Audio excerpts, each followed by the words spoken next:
Bismillah, alhamdulillah, wassalatu wassalamu ala rasulillah, nabiyyina Muhammad ibn Abdillah, wa ala alihi wa sahbihi wa man walah, amma ba'du. Alhamdulillah, kita panjatkan syukuran pada Allah Azza wa Jalla pada pagi Isnin 5 Muharram 1442. Kita teruskan pengajian kita dalam tafsirul Quran juzuk yang ke-27 surah Al-Hadid. Juzuk yang ke-27 surah Al-Hadid. Surah yang ke-57. Dari awal Quran, surah yang ke-57. InsyaAllah kita baca ayat dulu, kemudian kita pergi kepada terjemahan. A'udzu billahi as-sami'il 'alim minasy syaithanir rajim. Bismillahirrahmanirrahim.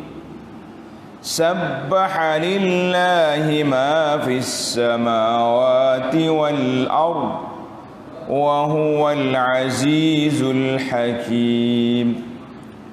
Lahu mulkus samawati wal ardi yuhyi wa yumit.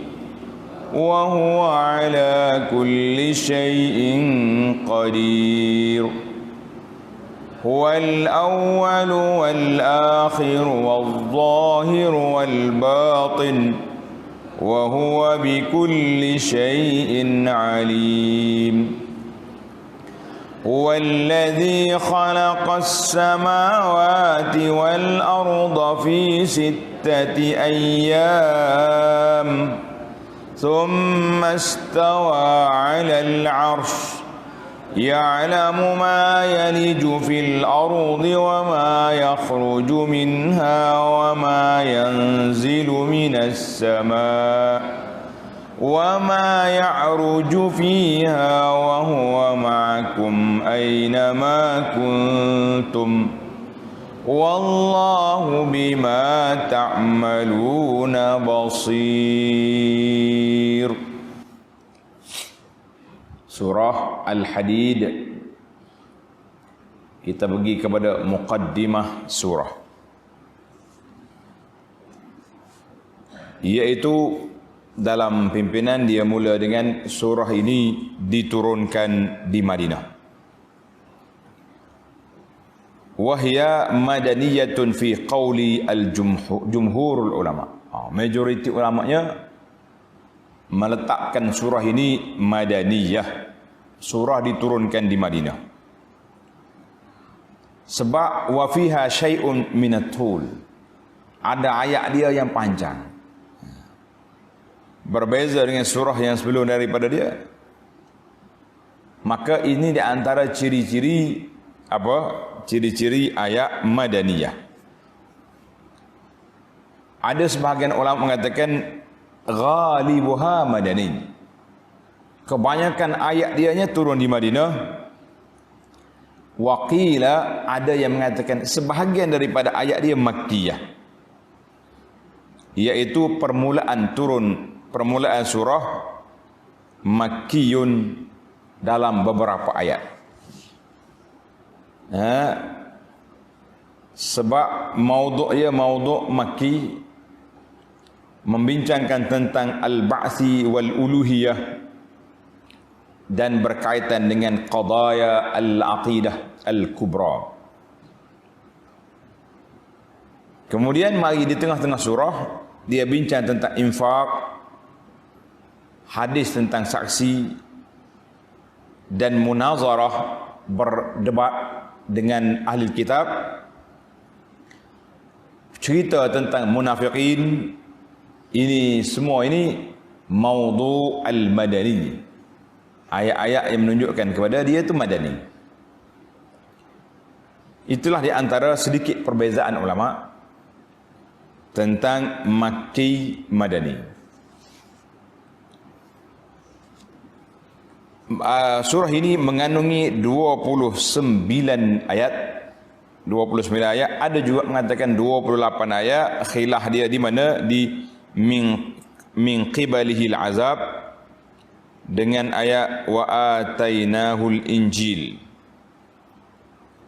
Ada situ break mana? Itu ya punca khilaf tu. Baik. Tasmiyatus surah. Penamaan surah ini. Ismuha suratul hadid. Surah hadid makna surah besi. La yu'rafu laha ismun illa hadha. Tidak dikenali nama kecuali surah ni besi. Al-hadid makna besi. Demikianlah yang tersebut dalam hadis, asar sahabah, kitab-kitab tafsir dan kitab-kitab hadis berdasarkan ayat 26, wa anzalnal hadida fihi ba'sun syadidun wa manafi'u linnas. Allah sebut dalam ayat 26 cerita tentang besi. Jadi tak ada lagi kan, maka ayat ini fokus kepada besi. Baiklah para jemaah sekalian, kita pergi kepada penjelasan. Allah menegaskan pada ayat dalam pimpinnya kata 25, dalam kitab saya baca 26. Hak sebenarnya kita tengok Quran 25 ke 26. Ini dipanggil fakta. Balas apa benda ada di depan. Yang kita duk balas ni kadang-kadang benda tidak ada depan. Wa anzalna hadid ayat 25. Alhamdulillah. Kena betul fakta ayat wa anzalnal hadid ayat 25 bermakna kitab yang saya baca ni sedikit ada silap cetak, maka kita betulkan dia. 25 ayat wa anzalnal hadid ayat 25. Ana sebut 26 tadi betul balik. Alhamdulillah para jemaah sekalian, kita ni manusia, pencetak juga manusia, dan mesti ada kesilapan. Bukan silap Quran tak silap. Yang silapnya cetakan. Penulis juru taib, itu silap. Yang kata Quran salah, tak, mushaf orang tulis itu salah. Ini kita kena betul. Allah Subhanahu wa taala, tengok dalam mukaddimah pimpinan, Allah Subhanahu wa taala menegaskan pada ayat 25 bahawa Allah telah menciptakan besi dengan keadaan mengandungi kekuatan yang handal serta berbagai-bagai faedah lagi bagi manusia. Banyaklah kerja besi ni kan. Dijadikan besi itu dengan keadaan demikian supaya manusia mempergunakan faedah-faedah itu dalam kehidupan sehari-hari, dan supaya ternyata pengetahuan Allah tentang orang yang mempergunakan kekuatan handalnya itu dalam menegakkan dan mempertahankan agama Allah serta menolong rasul-rasulnya alaihimussalatu wassalam. Padahal balasan baiknya tidak kelihatan kepadanya. Sesungguhnya Allah Maha Kuat lagi Maha Berkuasa. Intisari kandungan. Membentangkan surah ini membentangkan ajaran-ajaran yang mengharapkan umat Islam membuktikan keimanannya dan berkorban dengan segala-galanya pada jalan Allah. Berimanlah kamu kepada Allah dan Rasulnya sallallahu alaihi wasallam, dan belanjakanlah pada jalan kebajikan sebahagian dari harta benda pemberian Allah yang dijadikannya kamu menguasainya sebagai wakil.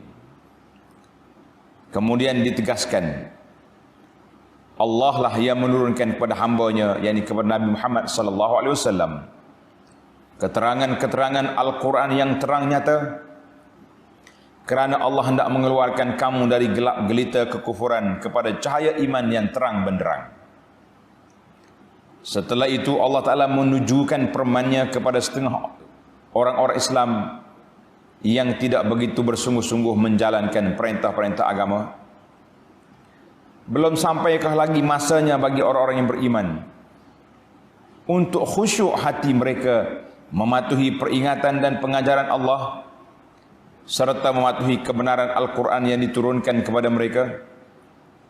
Dan janganlah pula mereka menjadi seperti orang-orang yang telah diberikan kitab sebelum mereka, dia panggil ahlul kitab.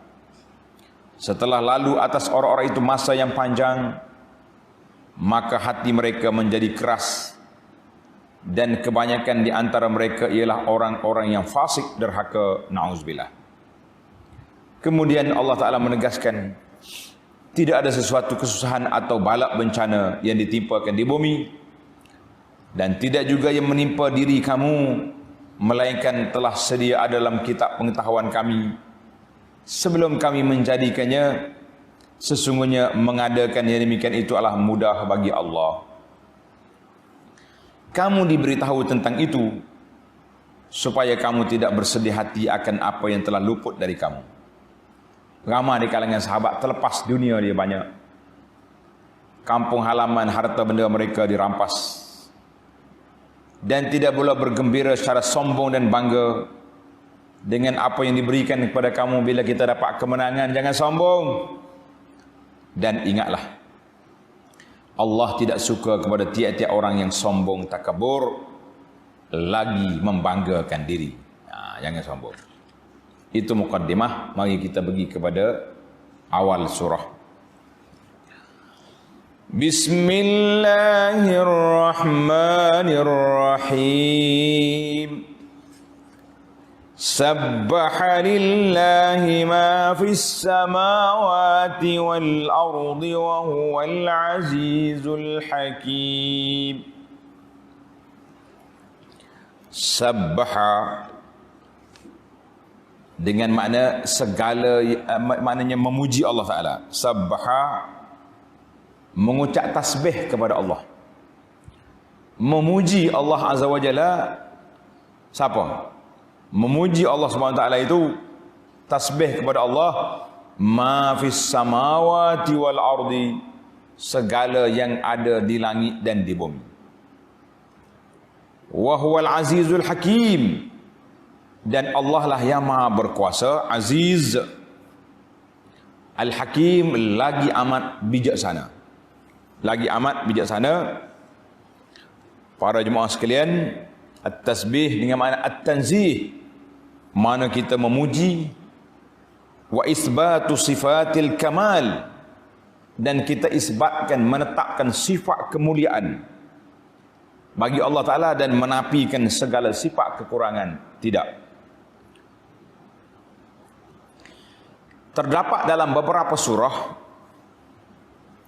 yang dinamakan, Allah Ta'ala mula dia dengan tasbih, dinamakan Al-Musabbihat.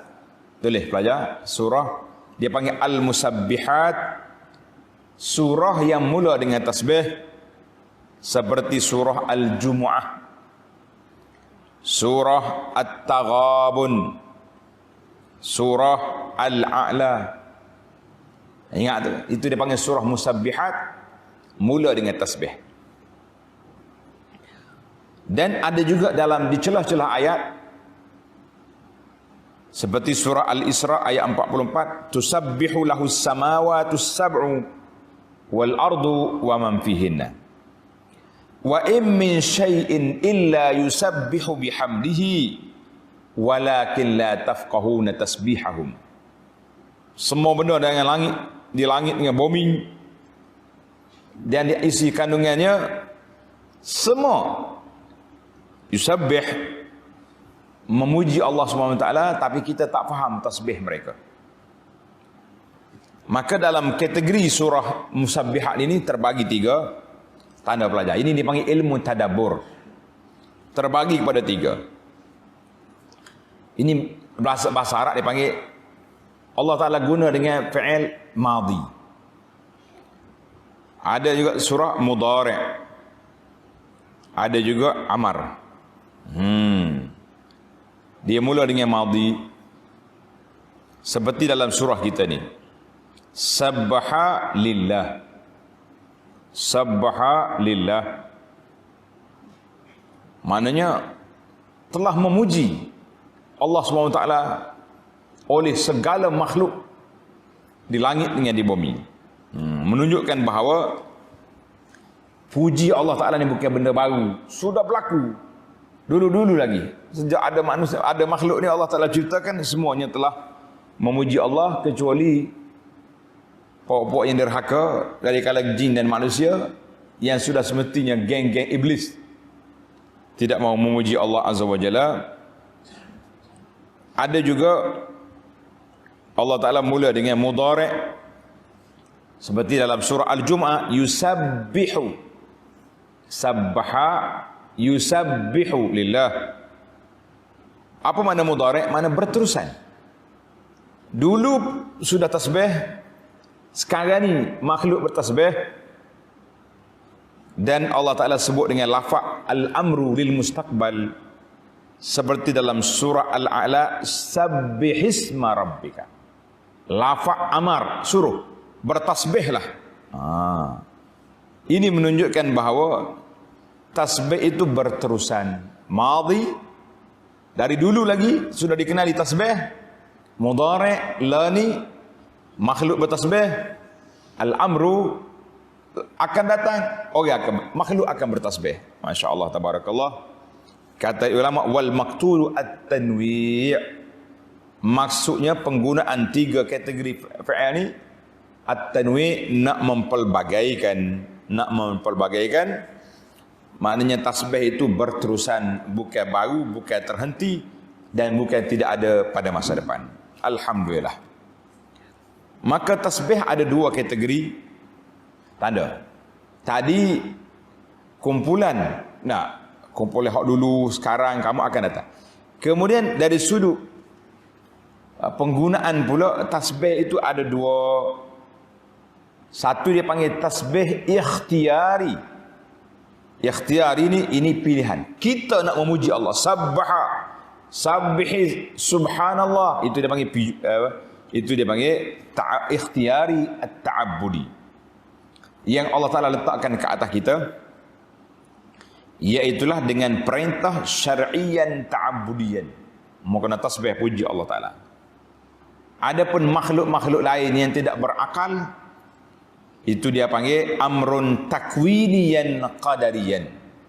Penciptaan sudah ditakdirkan bahawa semua makhluk ini memuji Allah Azza wa Jalla. Ingat para jemaah, yang pertama dia panggil ikhtiyari, pilihan. Kita orang soleh, hamba Allah Ta'ala yang baik, yang jujur, dia akan memuji Allah Ta'ala. Hamba yang derhaka, na'udzubillah, dia tak puji. Makhluk-makhluk lain yang tidak berakal, dia panggil tasbih amrun takwini qadari. Maknanya kejadian mereka, Allah cipta makhluk-makhluk ini, kejadiannya memuji Allah Azza wa Jalla. Tak lagi dah, sudah ditakdirkan begitu. Alhamdulillah. Baik. Balik kita kepada ayat ini. Allah berfirman, sabbaha lillahi ma fis samawati wal ard. Sabbaha lillah ma. Orang ngaji bahasa ma. Allah tak kata man. Itu berbeza. Dia kata man untuk makhluk yang berakal. Man, siapa? Siapa? Kalau kata ma, dia kata apa? Segala. Maknanya, ni kita ngaji bahasa Malaysia kan? Benda yang berakal dengan tidak berakal. Ma. Man. Man itu untuk orang yang berakal. Siapa? Mana bila Allah Ta'ala guna perkataan ma, sabbaha lillahi, ma, benda, segala yang ada di atas dunia ini, menunjukkan bahawa semua makhluk lain daripada manusia dengan jin yang derhaka Allah. Maka termasuklah hayawan, tumbuh-tumbuhan, segala benda jamadat yang lain, batu, kayu, semuanya memuji Allah Azza wa Jalla. Walakin la tafqahuna tasbihahum, tapi kamu yang tak faham tasbih mereka. Masya Allah. Maka makhluk bertasbih bermakna mereka isyarat kepada mereka mengakui, mentazimkan, membesarkan Allah Azza wa Jalla. Ada juga ulama kata, tengok ni, tasbih benda-benda lain daripada makhluk, daripada manusia dengan jin, macam mana mereka bertasbih? Mereka bertasbih mana makhluk ni semuanya mengetahui Allah yang menciptakan. Satu. Yang kedua, indibatuha bimuqtadas sunan wan nawamis. Mereka memuji Allah Ta'ala dengan cara mereka berjalan mengikut peraturan Allah Azza wa Jalla. Asy-syamsu wal qamaru bihusban.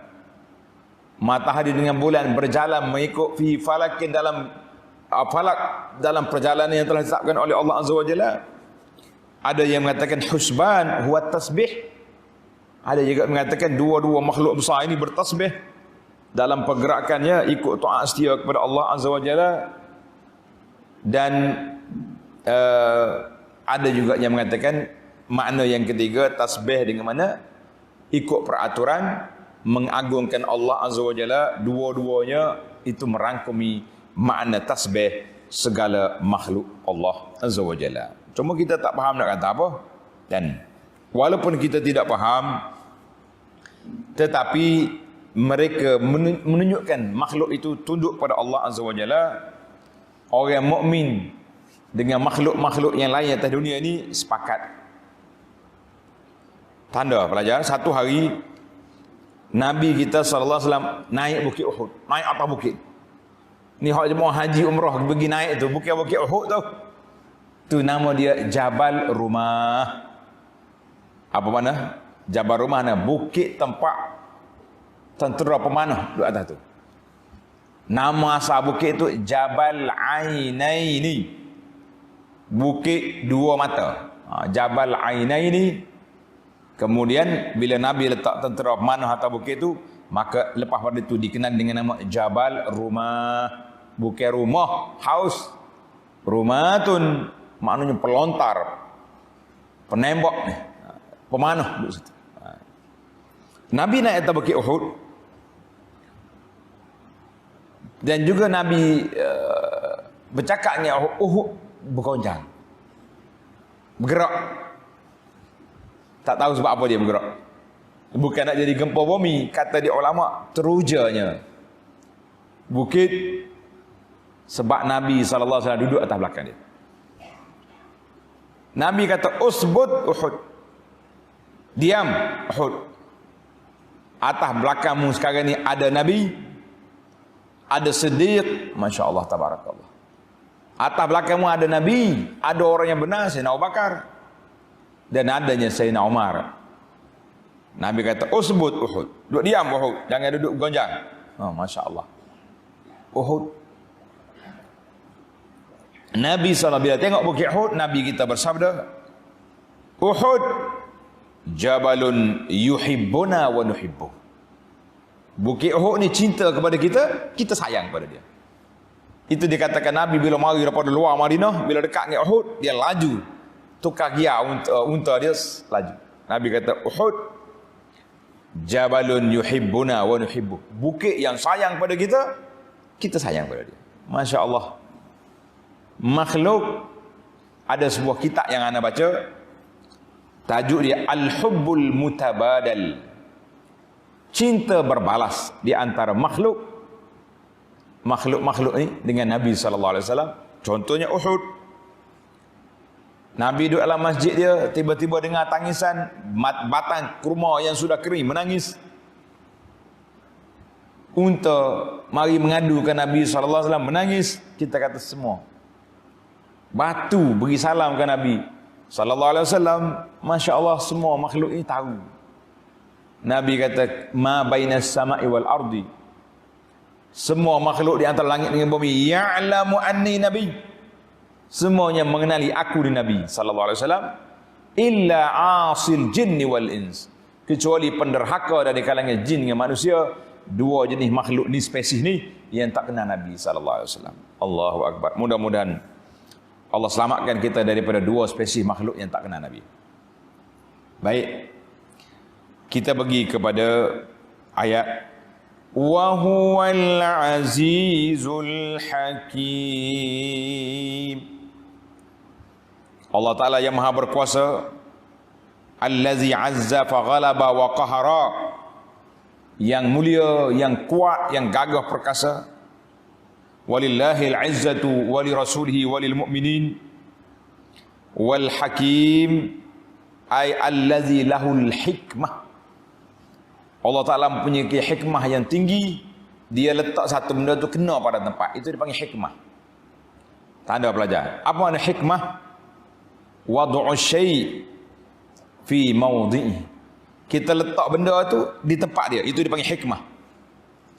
Contohnya kita ambil kopiah, kita letak di kepala lutut, itu hikmah ke tidak? Tolong nama lagu tu. Hikmah ni apa? Kopiah orang letak di atas kepala, baru jadi hikmah, kan? Kalau kita duduk relax buat letak sakut lutut tak apa tu, maknanya salah tempat pakai. Ayat yang kedua, lahu ma fis samawati wal ard. Allah lah sahaja yang menguasai dan memiliki langit dan bumi. Yuhyi wa yumit. Allah menghidupkan dan mematikan. Allah menghidupkan dan mematikan. Wa huwa ala kulli syai'in qadir. Dan Allah amat berkuasa atas tiap-tiap sesuatu. Allah Ta'ala amat berkuasa atas tiap sesuatu. Dalam ayat ini Allah sebut lahu mulk. Mulk. Awana mulk, menguasai. Dia ada dua. Dari sudut bahasa penggunaan ada dua tanda pelajar. Rumah sama mim, lam, kaf.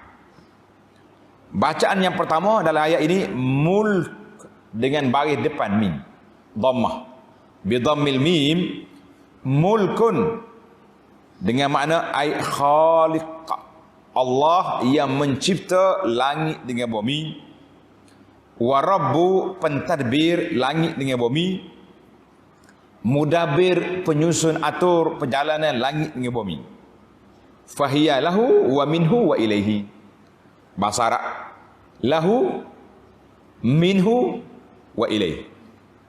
Milik Allah, daripada dialah segala penyusunan kekuasaan. Wa ilaihi, semuanya kembali kepada Allah. Itu dia panggil mulkun, pencipta, pemilik. Amma milkun nas, milik saya ni. Ni rumah saya, ni kereta saya, ni anak saya, ni bini saya. Kan? Maka dia baca dengan baris bawah bi kasril mim, milkun. Milkun. Sebab apa? Mulk itu mutlak kuasa Allah. Milkun ay milkun tari'un 'abirun. Pemilikan yang sementara, tidak mutlak. Haza kitabi, haza tahta milki, di bawah milik saya. Milik saya itu berapa hari? Selama saya hidup. Kalau sudah mati, jadi milku li auladi, milik pada anak-anak saya. Itu dia panggil milkun, baca bawah dengan baca baris atas. Masya Allah. Sama ada kita milik melalui pusaka ataupun kita milik melalui pembelian, dia panggil muawadah. Ataupun orang itu ambil hak orang, rampas, akhirnya jadi milik dia bihaqqin atau bibatil. Maka akhirnya tercabut hak milik itu dengan apa? Dengan mati, jadi hak orang lain. Nampak deh perbezaan. Lahu mulku. Kita tak kata haza mulki, milik aku, kita kata milk dengan baris bawah. Allah, itu dia panggil ilmu tadabbur. Kita perhati tengok. Halus ya, rumah sama tapi bacaan lain, makna pun lain. Masya-Allah. Maka milik kita ni dia panggil milik yang tidak mutlak.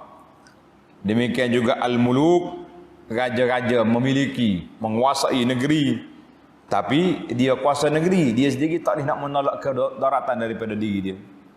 Warna pembesar tu naik ambulan, sakit gigi, sakit gigi, sakit jantung, sakit tu sakit ni macam-macam sakit kan, ada belaka.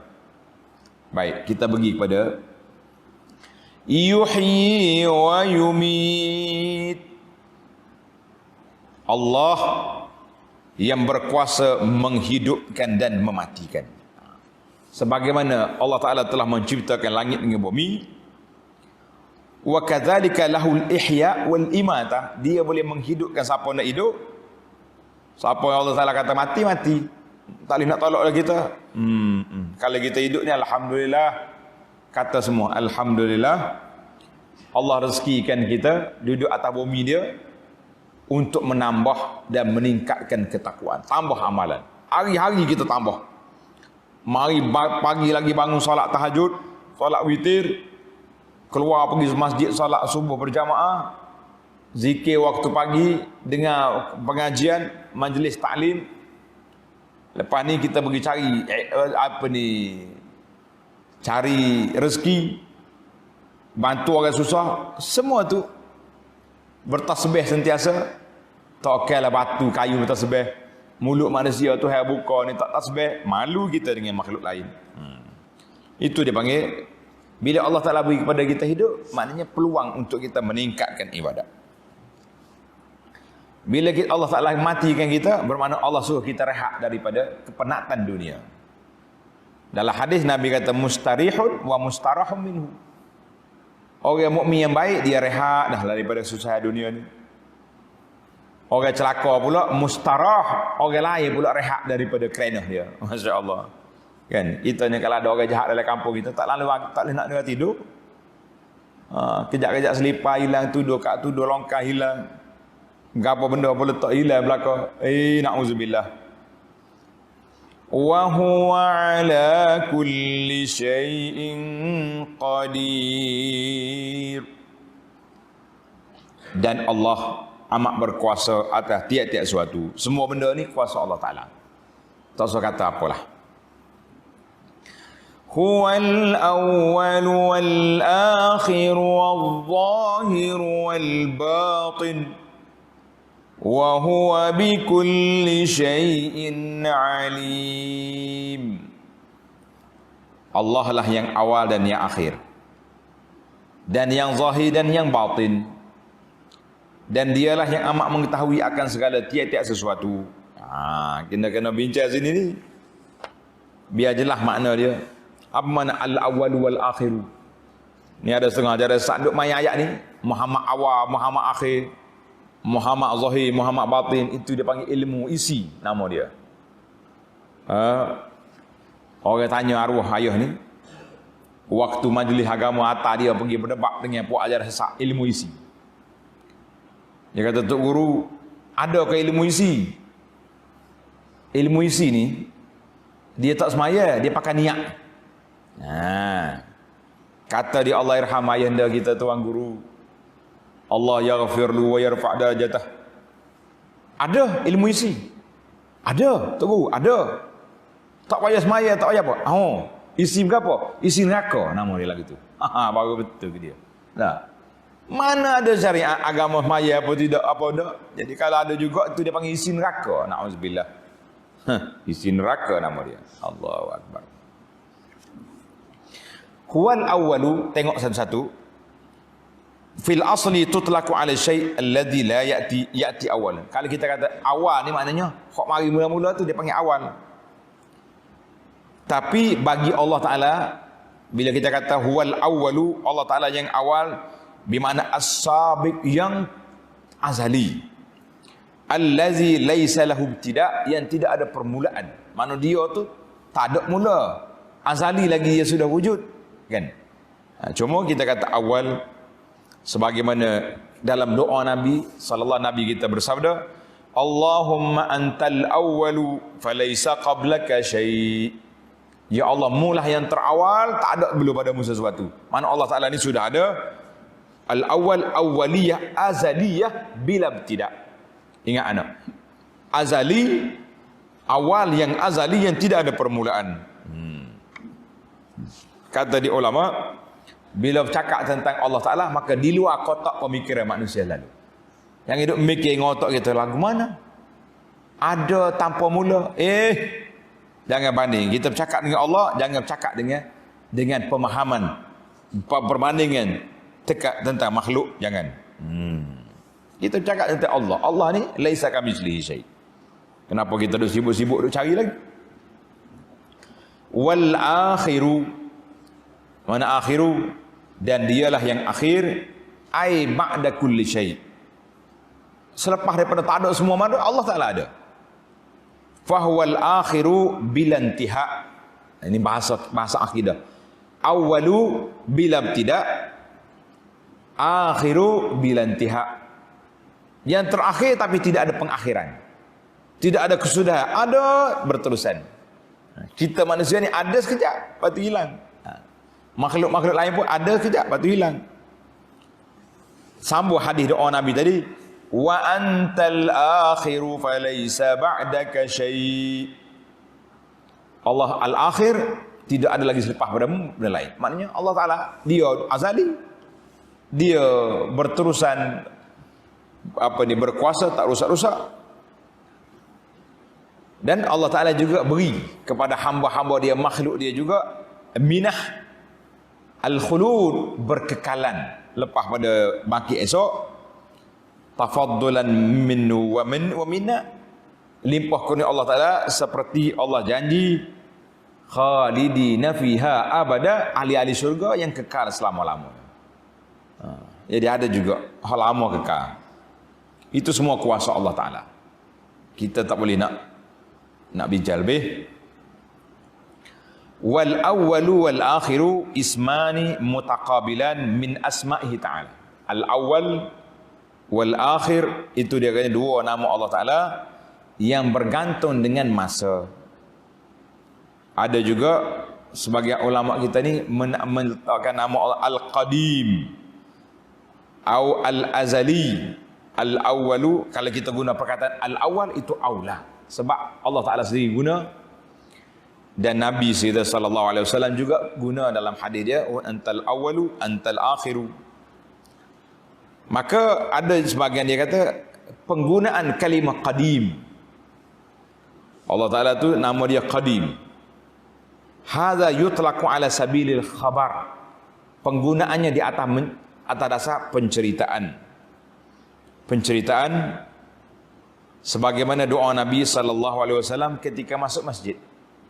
A'udzu billahil azim wa biwajhil karim wa sultanihil qadim minasyaitonir rajim. Jadi itu perbahasan ulama panjang lah tentang masalah qadim. Kita nak guna nama Allah Ta'ala ke macam mana? Qadim. Jadi kata sebaiknya kita guna al-awwal, antal awwalu. Ini doa Nabi ni mimbabil khabar anillahi ta'ala, maka mengguna lafaz Quran itu lebih utama. Wallahu alam dalam masalah mana? Masalah wal awwalu wal akhiru. Wal zahiru wal batinu.